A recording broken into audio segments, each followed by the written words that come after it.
my name's Lola Kane. I was 7.5 years old when my mother committed suicide. She was only 37 at the time. I thought my world had ended. It was awful. It was just all wrong because I'd lost my mother. 14 months later, my dad remarried. His goal was to find us a mom. And I credit my stepmother with getting me into a church where I learned about Jesus and about God's love for me. I went to Northwest College, now university. There was a really fun young man who came to school who set his eye on me, and I was absolutely flattered with the attention. He would convince me that God had shown him I was the person for him. The problem was God hadn't shown me, and I wasn't listening well. We were engaged from the November of 1964 until June of 1966.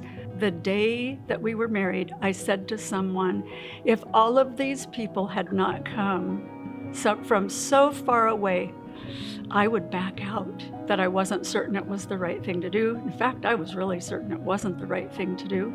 I've decided I will live through my children. So we got married and we lived the life. It was fine. He had accepted a position as assistant pastor of a church.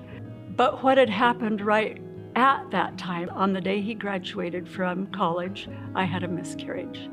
Now you remember that vow that I was going to live through my children. Well, my dream just fell apart.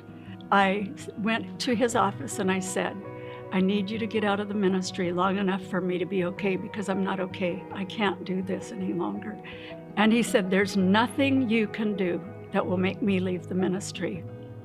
And somehow that lit an unholy fire in me, I will say, because I thought, yeah, there is something I can do. I can leave. I don't have to be here. We ended up getting a divorce in September of that following year. Abandoned my faith, was absolutely faithless and unfaithful during that period of time, but God hadn't given up on me.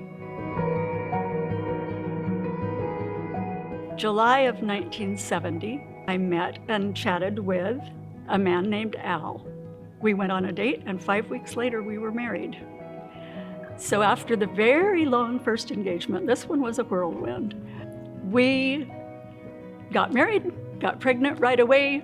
I started bleeding profusely and knew I was going to have a miscarriage, and I was devastated by the idea.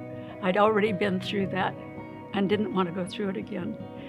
And at my very lowest moment is when I cried out to God and said, God, I don't know if you're real.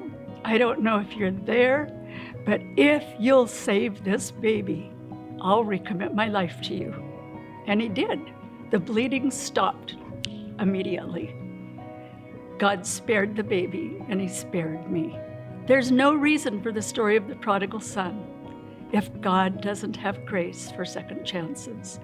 And some people, he goes through second to 50th or more. I mean, his grace and his love for us is so incredible. I am all in and will be all in. My times are in God's hands, and I know he loves me.